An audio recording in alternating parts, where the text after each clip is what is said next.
귀한 시간에 은혜 안에 나아가기를 원하시는 여러분 모두에게 또 하나님의 능력과 그 복된 역사가 함께하기를 주님의 이름으로 축복합니다.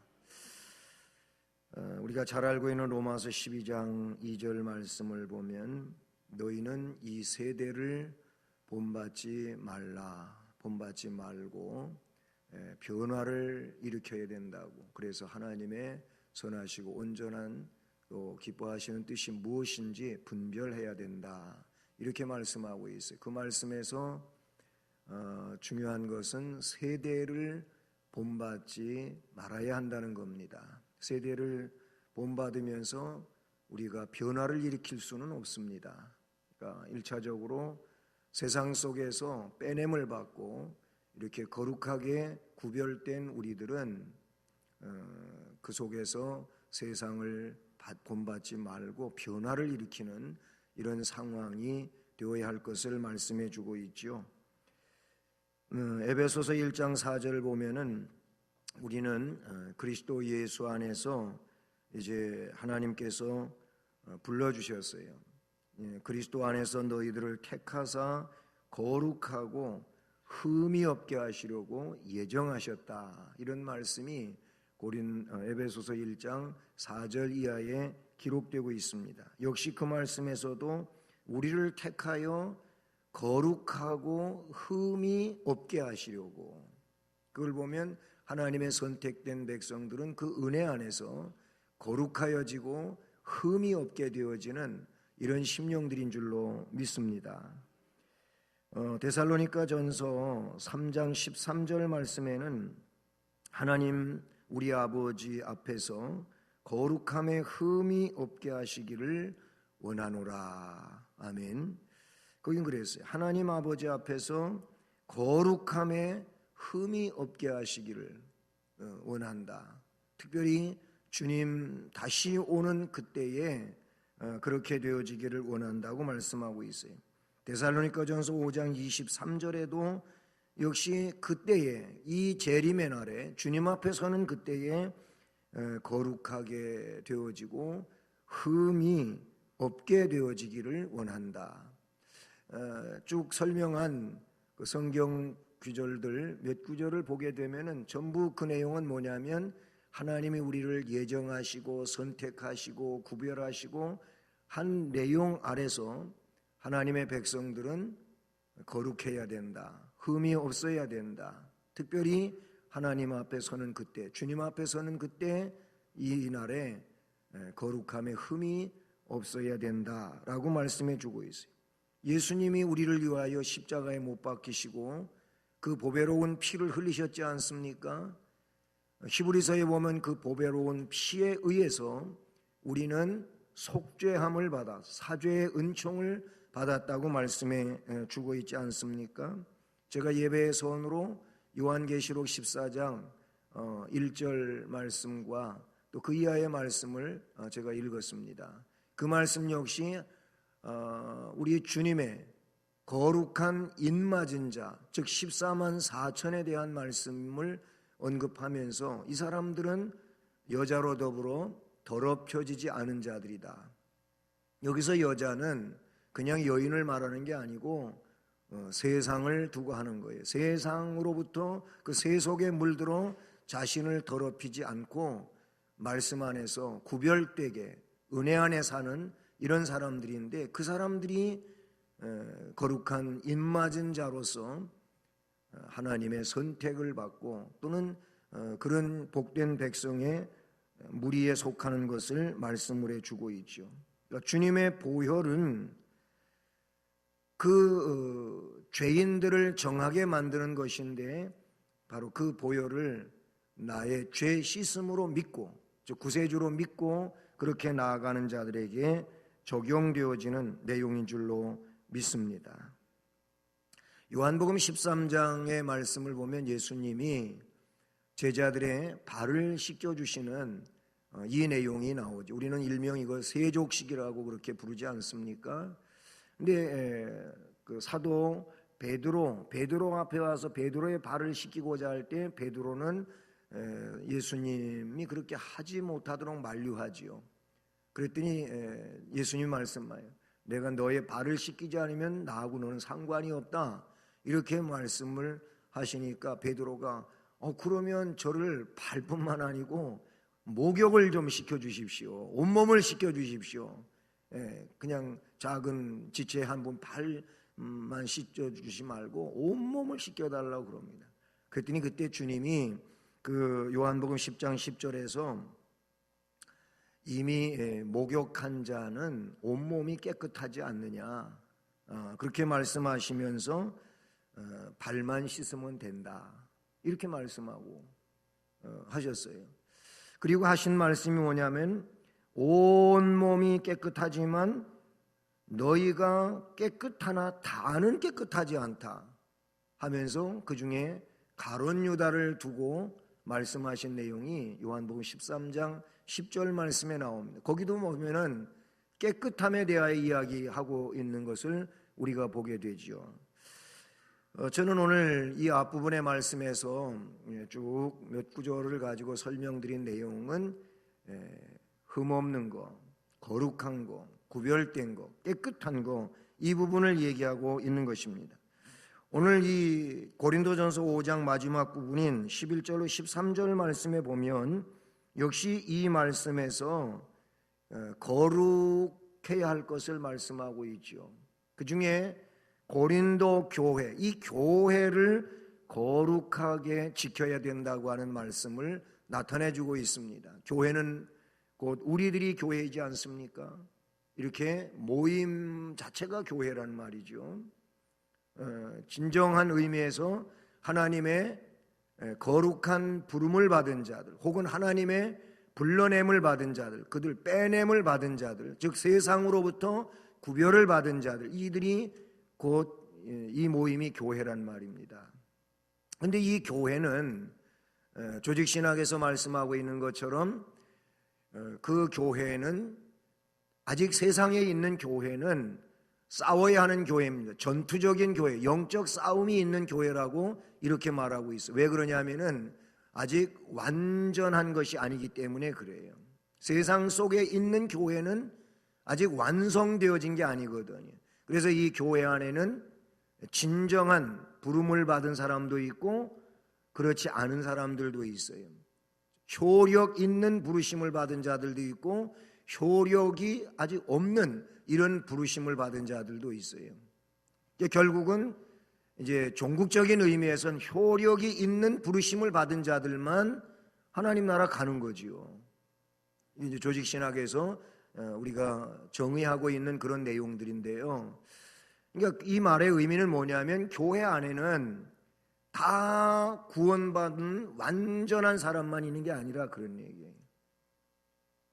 우리는 이 내용을 잘 알아야 돼요. 그렇기 때문에 우리는 진정한 교인으로서, 성도로서 말씀 안에서 삶을 살아가는 자가 되어야 되는데, 그게 뭐냐면 거룩하게 하는 거예요. 그러니까 교회는 거룩하게 지켜져야 하는데, 우선 교회는 우리 모두가 교회를 이룬다고 할 때 개체적으로 보면은 한 사람 한 사람 한 사람 모두가 거룩하게 자기를 지켜야 되는 거예요. 모두가 거룩하게 자기를 지킬 때에 거룩한 교회가 되지만, 지체 중에 작은 부분이라 할지라도 자기를 거룩하게 지키지 않으면 그 부분은 거룩하지 않은 거예요. 오늘 그래서 말씀 제목을 교회를 거룩하게 지켜라, 이렇게 말씀 제목을 정했는데요. 고린도전서의 구절을 보면 지금 앞에 우리가 연구하며 지나온 1장부터 4장까지 내용에서는 교회, 즉 고린도 교회의 분쟁에 대해서 말씀해 오지 않았습니까? 그리고 이제 5장에 와가지고는 그 5장부터는 생활 관계의 문제를 이야기하고 있어요. 생활을 살아가는데 그 생활과 관계된 문제들, 그 중에서 본문이 포함되고 있는 이 5장을 보면 그 전체의 내용이 무엇과 연관되어져 있냐면은 음행에 대한 내용과 관계되어지고 있다, 그런 얘기예요. 특히 본문은 교회 안에서 일어나고 있는 죄악에 대한 이 성도의 태도가 어떠해야 하느냐 하는 것을 말씀을 해주고 있는 것이죠. 교회는 지금 물론 세상에서 우리 주님의 그 역사하심으로 말미암아 불러냄을 받은 그런 구별된 곳이 교회인 것은 신학적으로 맞는 내용이죠. 그러나 교회는 어디에 있는 거냐면은 세상 속에 있는 겁니다. 이 세상 속에 있지만 우리 성도도 마찬가지, 우리도 세상 속에 있는데 그 세상 속에서 불러냄을 받고 구별을 시켜놓은 상황에 있다 그런 얘기예요. 그러니까 세상에서 완전히 떠나 있는 상태는 아니죠. 세상 속에 있다 그런 얘기예요. 그러면 세상 속에 있기 때문에 그 세상 속에서 우리는 어떻게 해요? 구별되게 살아야 되는 거예요. 이게 성도의 바른 생활이죠. 성도의 진정한 생활이라 이렇게 볼 수가 있는 것이죠. 세상 속에 있기 때문에 성도가 혹은 교회가 여러 가지 세상적 그런 내용으로부터 공격을 받을 수가 있고 침투가 될 수가 있다 그런 얘기예요. 세상이 우리 안에 들어올 수 있다는 거예요. 세상이 우리를 거룩하게 되지 못하게 자꾸 세속화시키는 이런 일을 우리 주변에서 끊임없이 끌어당기고 또 내 심령 안에서 이 마음 속에서 자꾸 타락된 요소로 나를 변질시킨다는 얘기죠. 거룩하게 성화시키는 게 아니고 그 세상은 나를 자꾸 타락시키는, 하나님 말씀으로부터 멀어지게 하는 이런 일들을 사탄이 세상을 통하여 진행하고 있다 그런 얘기죠. 그러나 성도들은 그것들을 경계해야 되고 조심하면서 자신을 혹은 교회를 거룩하게 지켜 나아가야 하는 것이 우리에게 주어진 본분이요 또는 성도의 삶이다 이렇게 볼 수가 있는 것이죠. 그러니 먼저 생각해 볼 내용은 세상 속의 성도를 생각하게 된다라는 겁니다. 고린도는요, 어느 지역이든지 다 그 지역적 상황이 있겠지만은 이미 앞에서도 살펴봤는 내용인데 이 고린도라고 하는 도시는 항구 도시란 말입니다. 그러다가 보니까 거기에는 향락산업이 그 어느 도시보다도 발달이 됐어요. 발달이 됐다고 하는 말이 좀 그렇습니다만은 그런 내용으로 다른 도시보다도 더 앞서가고 있었다 그런 얘기예요. 향락적인 문제가 더 넓게 퍼져 있었고 크다 이렇게 볼 수가 있어요. 그러다가 보니까 문화 자체가 자꾸 저급한 문화가 형성되어지고 부패된 사회가 됐다는 얘기죠. 사회는 부패되어지고 그리고 문화 자체는 아주 저급하고 저속하고 이런 문화가 형성이 된다는 것이죠. 그러다 보니까 종교적으로도 우상 숭배의 온상이라고도 할 수 있을 만큼 거기에는 우상이 너무너무 들끓고 있다 그러니 그런 속에 고린도 교회가 세워진 거예요. 참 그것만도 대단한 은혜요 복이 되는데 근데 문제는 뭐냐면 그런 사회 속에 그 속에 교회가 거룩한 주님의 교회가 세워졌을 때 그 교회가 거룩하게 교회를 이루고 성도들이 그런 성도로서의 생활을 이루어 간다면은 그거보다 더 놀라운 역사가 어디가 있겠어요.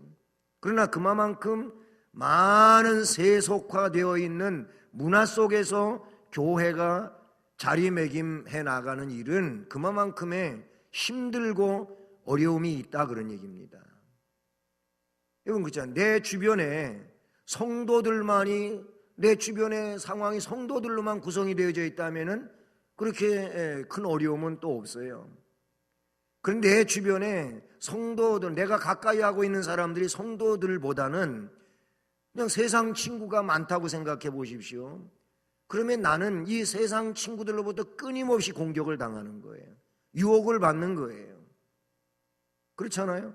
그래서 자꾸 그들이 나를 조롱하고 비웃고 그러면서 나에게 어떻게든지 자기들과 같은 문화 속에 살기를 그렇게 접근해 오는 거지 않습니까? 그러다가 보니까 흔들릴 때가 있는 거잖아요. 그러니까 고린도시가 마치 그런 타락의 문화로 가득 찬 곳이었기에 고린도 교회와 성도들이 그 속에서 거룩하게 살아가는 일들이 쉽지만은 않았다, 그런 얘기인 거죠. 아까 항구 도시라 그랬잖아요. 뱃사람들이 많이 있어요.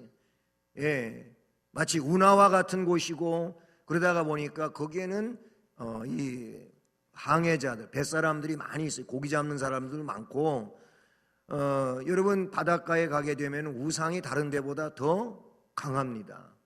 예, 우상 숭배가 더 심해요. 뭐 우리 한국 이런 남해안 쪽으로 뭐 이 바닷가에 이런 데 사는 분들은 우상이 더 강하다, 그런 얘기예요.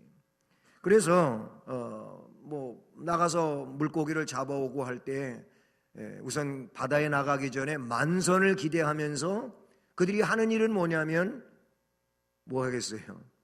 미신을 섬기는 거예요. 예? 그 만선을 기대하면서 제사를 드린다, 그 얘기예요. 제사는 거의 뭐 이 미신적인 행위에 속하는 것들이죠. 우리나라 경우를 가지고 이야기한다면은 막 그냥 돼지 머리 갖다 놓고, 그 돼지 머리 장사를 하는 사람들은요, 돼지를 웃는 모습으로 만드는 것이 기술이라 그러더라고요. 돼지가 머리만 있는데 돼지가 꼭 웃는 것 같이 이렇게 만들어 놓은대요. 그 입에다 갖다가 막 이렇게 10,000원짜리 50,000원짜리를 갖다가 이렇게 물려놓고, 그리고 거기다가 술을 먹으면서, 그리고 절을 하고, 그 절을 하면서 비는 내용이 뭐냐면 잘 되게 해달라는 거죠, 한마디로 말하면. 언젠가도 어스름할 때에 저쪽 뭡니까요? 장안공원 쪽으로 그렇게 운동을 나간 일이 있어요. 그런데 저쪽에 화서문이 있는데 거기 그 좀 꼬만 광장 같은 데 있잖아요. 거기에서 승용차를 새로 샀나 봐요. 승용차를. 근데 세 식구가 승용차를 갖다 놓고 그 앞에다가 자리를 피고, 역시 돼지머리가 있고, 그리고 뭔가 음식이 조금 있고, 그리고 거기서 절을 하고 하던 걸 봤어요. 그래서 승용차 사가지고 2차 타고 다닐 때 안전운행이 되고 사고 일어나지 않고 어려움 겪지 않게 해달라고 아마 그렇게 했겠죠. 근데 거기에 돼지머리가 있더라고요. 제가 얘기하고자 하는 내용은 뭐냐면, 바닷가에 거기에는 그런 미신이 다른 지역보다 더 강하다, 이렇게 볼 수가 있어요. 고린도시가 그런 곳이란 말이지요. 그러다가 보니까 고린도 사람들은요, 그들이 그런 거에 뭐 준하지는 않겠지만은 두 돌판에 새겨진 십계명, 이 십계명을 습관적으로 범하는 거죠. 그러므로 이 도시에서 함께 어울리며 살아야 되는 고린도 교회 성도들이 그런 일들로부터 자신을 지키고 성도로서의 삶을 살아가는 데는 보다 더 많은 어려움이 있고 힘든 과정들이 있다, 그런 얘기예요. 그런데 이런 상황은요, 그때만이 아니에요. 오늘날 이 산업사회, 뭐 지금은 산업사회를 넘어가지고 이제는 뭐 4차 혁명 시대를 맞이하면서, 그래서 거기에 따르는 그런 연구가 없고 그런 지식이 없이는 미래를 대처할 수가 없고, 그리고 삶을 살아가는데 어려움이 많다. 그래가지고 뭐 우리 대한민국도 그 시대의 진입을 위하고 그 시대를 살아가기 위해서 뭐 정부 차원에서도 여러 가지 다른 용어들을 떠올리며 이야기하는 이런 부분들이 있어요. 그런데 이 시대에도 교회와 교회 밖에서의 삶을 한번 견주어 이야기를 해보면은 신앙을 지켜가기에 어려운 일들은 점점 더 많아지고 있다는 거예요. 뭐 고린도시와는 좀 다르겠지만, 그때의 상황하고는 다르겠지만은 오늘 이 시대에도 이 사회 속에서 거룩한 신앙을, 정결한 신앙을 지켜가는 데는 힘들고 어려운 이런 일들이 많이 있다는 거예요. 그러다가 보니까 벌써 오래전 신학이지만은 상황윤리 신학이 등장한 거예요. 상황윤리 신학은 말 그대로 상황 속에서 어찌할 수 없는 이 상황에 대하여 이야기를 하고, 그래서 뭐 거기에 적절하게 그래도 맞는 이런 내용으로 신앙이 바뀔 수밖에 없다 하는 내용을 사람들이 주장해 온 거예요. 그러나 성경의 진정성은 그게 아니죠. 세상이 어떻든지 간에, 상황이 어떻든지 간에, 너의 형편이 어떻든지 간에 형편을 탓하고 내 형편이 이러니까 저는 이런 신앙일 수밖에 없다고 하는 그 내용을 하나님이 허락하시거나 그만큼 양보하시는 일이 없다는 거예요. 하나님은 그러신 분이에요. 그래서 우리에게 너의 의지와 너의 지식과 너의 경험이 아닌 내가 너에게 함께한다, 성령이 우리 안에 오시고 성령의 역사와 인도하심을 따르고 받으라고 말씀하시는 거지요. 성령 안에서 우리가 살아야 되는데, 그러면은 그 성령의 역사로 우리가 그냥 이런 세상에서 겪는 일들을 그 성령의 능력으로 이것들을 감당해낼 수가 있게 되는데, 그러나 내 의지 혹은 내 이성만 가지고 하다가 보면은 자꾸 타협을 하게 되고, 뭐 이 정도까지는 하면서 스스로 생각하면서 산다 얘기예요. 그리고 우리는 그게 아니에요. 그래서 성령 하나님의 그 역사하심을 따라 사는 거예요. 그래야 거룩할 수 있어요. 그래야 은혜로울 수 있다, 그 얘기예요. 중요한 건 뭐냐면 성도가 세상 밖에 있는 게 아니고 세상 속에 있다, 그런 얘기.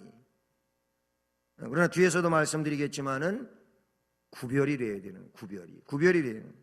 바울 사도가 말해서 10절 말씀에 오늘 본문 앞절 지난 시간에 생각했던 말씀으로 돌아가 보면은 이 말은, 즉 앞에 9절을 말씀 가지고 내가 너에게 쓴 편지에 음행하는 자들을 사귀지 말라 하였거니와, 이 말, 사귀지 말라고 하는 이 말은 이 세상에 음행하는 자들이나 탐하는 자들이나 속여 빼앗는 자들이나 우상 숭배하는 자들을 도무지 사귀지 말라고 하는 것이 아니니, 만일 그리하려면 너희가 세상 밖으로 나가야 할 것입니다.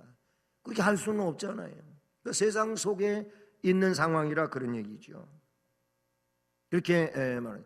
그러므로 바울 사도의 권면은 결코 은둔 생활을 하는 어떤 수도원주의가 돼서도 안 되고, 그냥 금욕적으로 울타리를 쳐놓고 그 울타리 밖에 나가지 않는 나 혼자만의 삶을 살라고 하는 그런 내용도 아니에요. 결국 직장도 가야 되고 장사도 해야 되고 세상 속에 살아야 되는데, 그 속에서 거룩하게 살라는 거예요. 구별되게 살라는 거예요. 그래서 두 번째로 밖에 있는 사람들에 대한 판단에 대한 이야기가 오늘 말씀에 나오고 있어요. 12절을 보면 밖에 있는 사람들을 판단한 것이야 내게 무슨 상관이 있으리요마는 교회 안에 있는 사람들이야 너희가 판단하지 아니하랴. 밖에 있는 사람들은 하나님이 심판하시려니와 이 악한 사람은 너희 중에서 내쫓으라, 이런 말씀이 나오는데, 거기 밖에 있는 사람들에 대한 판단에 대한 말씀이 나옵니다. 이 밖에 있는 사람들을 판단하는 것이야 내게 무슨 상관이 있으리요. 상관이냐마는 이런 말씀이 나오고 있는데, 이 말은 우리에게 두 가지 면에서 교훈을 준다고 볼 수가 있는데, 첫째는 우리가 밖에 있는 사람들을 판단하는 일, 뭐 저 사람은 멸망의 사람이고 저렇게 해서는 심판감이고, 이런 이야기는 우리가 할 수도 있는 내용이겠지만 해서는 안 된다는 거예요. 그런 교훈이 이 말씀에 담겨져 있는 거예요. 하나님은 우리에게 외인을, 밖에 있는 사람들을 판단할 수 있는 권리를 준 게 아니에요. 심판자로 살라고 우리에게 하신 건 아니라 그런 얘기예요. 밖에 있는 사람들에 대한 판단은 하나님이 하십니다. 13절에도 나오고 있는 내용이죠. 왜냐하면 우리도 역시 같은 죄인이었는데 하나님의 사랑과 긍휼과 자비에 의해서 하나님의 자녀가 된 거예요. 그들과 완전히 격이 다른 상황에 있었기 때문에 우리가 하나님의 은혜 안으로 유입된 건 아니라는 말이에요. 그냥 같은 입장이었는데 하나님의 무조건적인 사랑과 은혜에 의하여 우리는 그 안으로 들어온 거예요. 우리에 의하여가 아니고 하나님에 의하여 그렇게 된 겁니다. 그러니까 이게 놀라운 은혜고 감사할 일이죠. 그렇죠? 나 같은 죄인을 구원해 주신 하나님, 나 같은 부족한 자에게 그런 하나님의 놀라운 사랑을 베풀어 주신 것에 대해서 우리는 감사를 드려야 하는 것이죠. 우리는 이런 삶을 살아야 되는 내용이지, 나는 이제 구별됐다고 구별받지 못한 사람들에 대해서 정죄하고 단죄하고 하는 일을 하지 말라는 거예요. 그런 내용이고, 또 한 가지는 밖에 있는 사람들 역시 하나님의 판단을 피할 수 없다는 교훈이 이 말씀 속에 있는데, 하나님께서는 마지막 때, 그때 심판의 때, 즉 이 땅에 임하실 때 그들을 영원한 그런 징벌로서 멸망에 처한다는 사실을 성경은 말씀해 주고 있습니다. 밖에 있는 사람들은 지금 음행, 탐욕, 우상숭배, 모욕, 술 취함, 속여 빼앗는 일 등 죄를 범하고 있지만, 그러나 하나님의 심판에 대해서는 그렇게 크게 생각하지를 않는 거예요. 그냥 사람이 이 세상에서 그저 최대한 자기의 노력을 다해서 살다가 그냥 죽으면 끝나는 것이지, 이런 모양새로 산다 그러니. 그러나 반드시 하나님은 이들을 심판하실 겁니다. 중요한 건 마지막 결론으로서 교회 안에 있는 악에 대하여 성도는 어떤 태도를 취해야 하는가라는 겁니다. 물론 세상 속에서는 자신을 구별되게 살아야 되고, 하나님이 원하시는 대로 말씀을 의지하고 성령의 역사 안에서 흠이 없게 거룩하게 살아야 되는 것이죠. 그러면서 우리가 교회 생활을 하고 있는데, 교회 안에서 일어나고 있는 말씀에 부합하지 않는 이런 일들에 대한 성도의 태도에 대한 이야기인 것이죠. 시대적 상황과 지역적 배경으로 인해서 고린도는 저금 문화가 형성됐다 그랬어요. 그런데 문제는 그러한 세상의 모습들이 교회 안으로 침투해 들어오고 있는 것에 대한 것입니다. 형제라 일컫는 자가 오늘 말씀에 보게 되면은 11절에 그렇게, 이제 내가 너희에게 쓴 것은 만일 어떤 형제라 일컫는 자가, 이 교회 안의 상태를 두고 하는 얘기인데요, 음행하거나 탐욕을 부리거나 우상숭배를 하거나 모욕하거나 술 취하거나 속여 빼앗거든 사귀지도 말고 그런 자와 함께 먹지도 말라 함이라. 13절 마지막 부분에는 이 악한 사람은 너희 중에서 내쫓으라, 이런 말씀을 기록하고 있습니다. 그러니까 이런 자들에 대한 바울 사도의 태도가 굉장히 단호한 걸 볼 수가 있습니다. 고린도 교회를 향하여 그런 자들과는 사귀지도 말고 함께 먹지도 말라, 이렇게 말씀하고 있어요. 여러분, 여기서 사귀지 말라고 하는 이 말의 의미는요, 가까이 하지 말라고 하는 의미를 갖고요, 함께 먹지도 말라고 하는 것은 성찬 예식뿐만이 아니고 이들과의 밀접한 생활 속에서 가까이 하지 말아야 할 것을, 그러니까 교제의 상대가 돼서는 안 될 것을 그렇게 말씀해 주고 있다는 사실이죠. 이런 문제는 비단 고린도 교회에만 해당되는 것이 아닙니다. 현대 교회도 이런 일들이 교회 안에 있을 수가 있다, 그런 얘기죠. 그 내용과 모습은 조금씩 다를 수 있다 할지라도 교회 내에서 이러한 일들이 존재하고 있다면 이 부분에 있어서 함께하는 자는 나도 그와 같은 자가 될 수 있는 거잖아요. 그래서 거리를 두어야 한다는 이 내용으로서 이 말씀을 이해하게 되는 것이죠. 좀 더 이제 나중에 살펴볼 내용이지만은 이미 앞에서도 한번 보았던 내용인데요, 10장의 말씀으로 가보시기 바랍니다. 고린도전서 10장 10장 8절을 읽어봅니다. 시작. 그들 중에 어떤 사람들이 음행하다가 하루에 23,000명이 죽었나니 우리는 그들과 같이 음행하지 말자. 이건 민수기 25장 1절과 9절 말씀에 나오는 내용을 인용하고 있는 말씀인데요, 바알 부월 우상 숭배에 빠지게 되고, 그리고 성타락 문화가 같이 들어오게 되는 거예요. 이 일로 인해서 사람들이 연병에 걸려가지고 죽어갑니다. 그때에 이제 하나님의 은혜로 이런 일들이 정지되게 되는데요. 이 말씀에서 나타내 준 내용은 뭐냐면, 음행 문제로 하루에 23,000명이 죽었으니까 그들과 같이 하지 말자. 그런 사람들처럼 하지 말라고 말씀하고 있죠. 다시 9절을 보십시오. 9절 시작.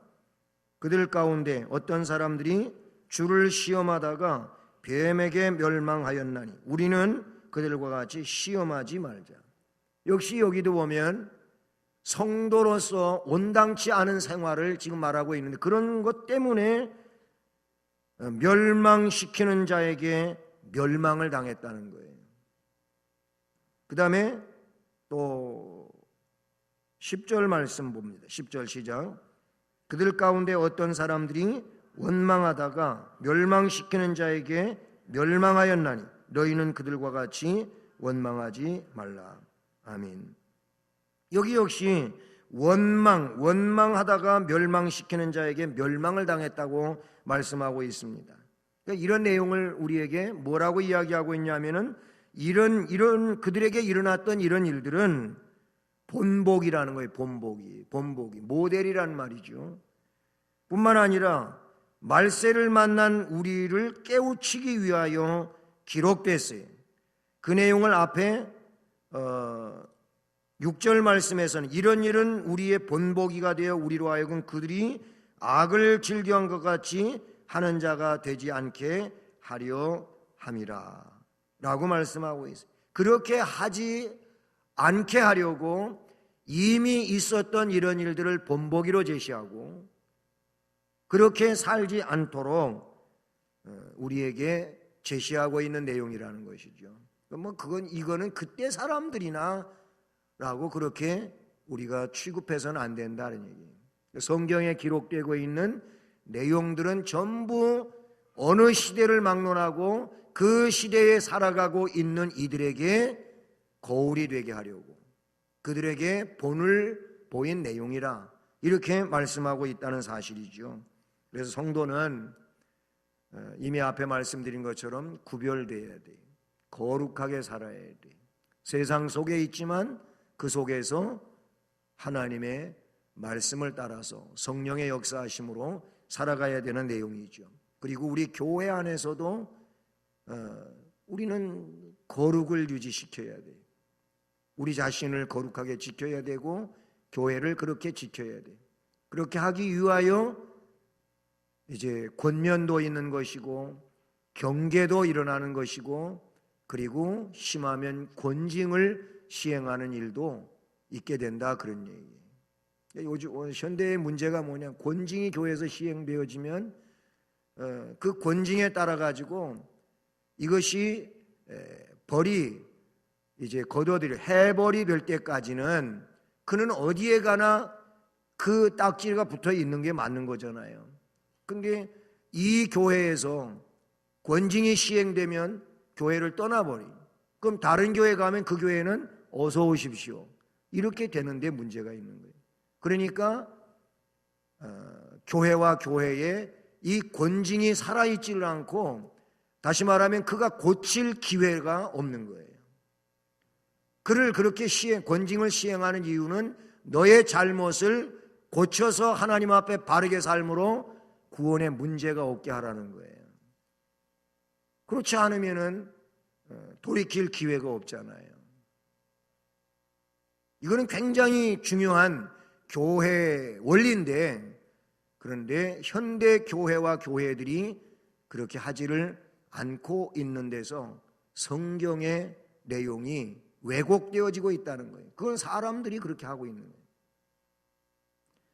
우리는 거룩해야 합니다. 구별되어야 합니다. 성도로서 살아야 됩니다. 하나님이 원하시는 것이 그것임을 기억하실 수 있기를 바랍니다. 우리 찬송하시겠습니다.